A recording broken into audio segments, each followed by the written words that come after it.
In this video, we'll cover how and where to catch catfish in rivers, lakes, and ponds, the best catfish baits to use, and show you exactly how to tie the 3 best catfish rigs. Let's get started. Yes!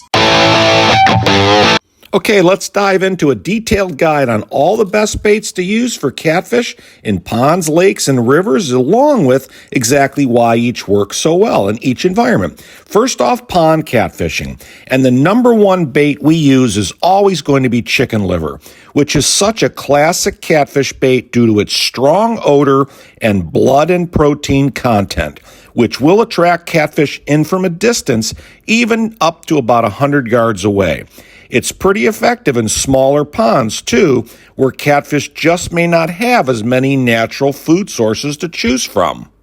All you do is hook up a few big chunks into a pair of pantyhose. That's the real hack, if it's legal to use in your area, and cast into any underwater structure like fallen trees, logs, rock piles, and dense vegetation where catfish love to hide out and stay cool, as well as ambush prey.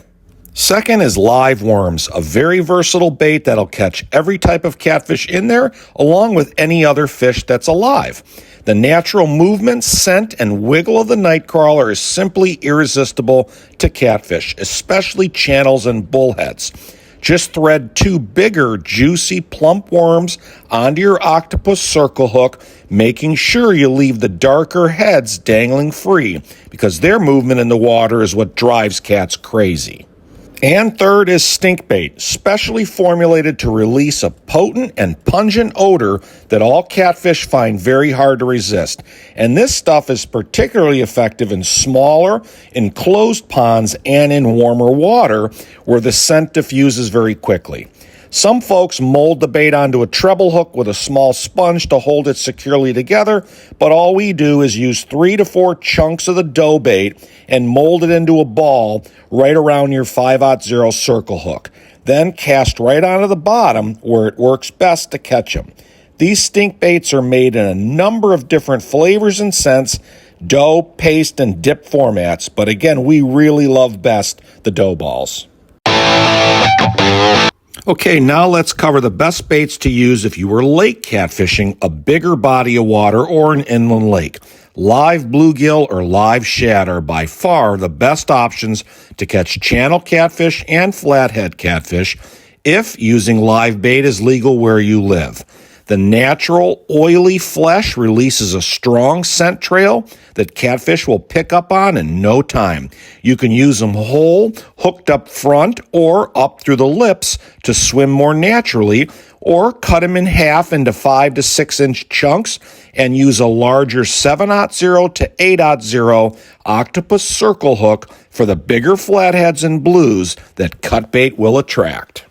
And if you are targeting channel catfish in larger lakes, you want to make sure you get your baits all the way down to the bottom. So chicken liver and night crawlers will also work really well for lake channels, as well as the prepared dough baits we talked about in the pond segment. You always want to be casting around submerged structure or large drop-offs and humps in the lake. Make sure you're using your depth finder too, or your sonar, to help you locate this important structure. And now for river catfishing. One of the most effective baits in rivers is cut bait. Pieces of shad or bluegill or skipjack are very effective in the moving current of rivers because the scent, oils, insides, and blood trail will attract catfish from downstream. Just load 6 to 8 inch pieces onto your larger octopus hook and be sure to cast into deeper holes or near any current breaks where cats love to hide out. And live bait minnows or worms are also very effective for catfish in rivers. The movement of any live bait on the hook is going to mimic natural prey, especially if it appears wounded, injured, or bleeding. So just get these baits around rock structures, fallen trees, undercut banks where the biggest cats love to hide out and save on swimming energy. And shrimp is also very good for catfish in rivers because of its natural scent and flavor that all catfish find hard to pass up. You can use shrimp fresh or frozen, but we recommend frozen because it's easier to hook on and stay together better. Just hook 2 to 3 of the larger shrimp through the back body by the tail and make sure to get them out onto the river bottom. So whether you are fishing in any body of water for catfish, rivers, lakes, or ponds, remember location is always key. It's going to give you the best chance at catching more and bigger catfish every time. Near drop-offs, humps, heavy vegetation, fallen trees, rock piles, and sunken logs, all great places to catch them. And remember to use strong-smelling, meaty baits high in fat, protein, and oils, because that's how catfish find their food, with their extraordinary sense of smell. They use their whiskers, they'll find it, and they'll smash it every time. Okay, here's how you tie the slip sinker rig. You start with your main line, which you see there. Then you're going to slide a slip sinker or an egg sinker or no roll sinker onto the main fishing line, okay? Then you're going to add a plastic colored bead onto the line after the sinker to protect the knot. This is also called a bumper bead.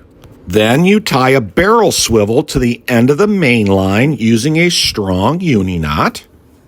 Then you just tie your octopus circle hook onto the end of your main line or a leader line using a uni knot, and that's it. That's the rig. Okay, the Santee Cooper rig, very similar to the slip sinker. You start with the main line, your braided line, and then you're going to slide a sliding sinker, egg sinker, or no-roll sinker onto the main line like you see there, and then you're going to add your colorful plastic bead onto the line to protect the knot. That's the bumper bead. You tie on a barrel swivel to the end of your main line, and then there's the peg float, which you see there. That's going to keep the leader or the main line just off the bottom, and then you add your octopus circle hook at the end, and you're done. That's it. Pretty easy. She's perfect for weedy or snag-prone bottoms. And lastly, the three-way rig. You start with your main braided line again there, and then you're going to tie on a three-way swivel, which you're seeing here. And then on the left eye of the swivel, you're going to attach your octopus circle hook after about 12 to 18 inches of line. Again, we use a 7/0, 8/0 for a bigger flathead. And then you tie on the dropper line, which you see here, usually about 12 inches, and you add your sinker, and it's it. Okay, now let's explore why and how catfish feed like they do and where they do, and why they are always bottom feeding, and what role their lateral line plays in their survival and adaptation. You know already that catfish are opportunistic feeders. They'll eat a wide variety of things based on what's available to them where they live. Their whiskers or sensory barbels are packed full of taste buds and sensory cells that allow them to detect and find their food even in muddy or murky water. And they have taste receptors in their mouth, whiskers, and all over their slimy bodies that allow them to determine easily what is edible and what is not. So what is their feeding strategy? Just like with sharks, they are gulp feeders, which is where they suck in water and food particles and then expel the water back through their gills while trapping the edible food in their mouths, which is pretty cool. So why are catfish almost always found bottom dwelling in rivers, lakes, and ponds? A couple of reasons contribute to this. First, they have a flattened body structure and a downward facing mouth, which simply makes it easier for them to feed downward.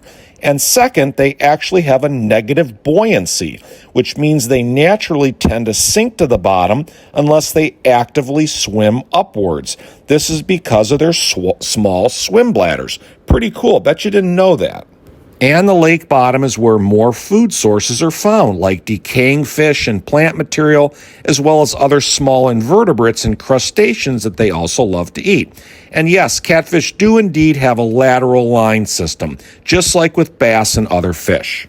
The lateral line is simply a sensory organ that actually runs along the side of the catfish's body, and it detects vibrations and movements in the water, which helps them navigate to find their food. Simply put, when something moves in the water, it creates pressure waves, and the sensory cells in their lateral line detect those wave movements and thus allow them to detect the food or even prey.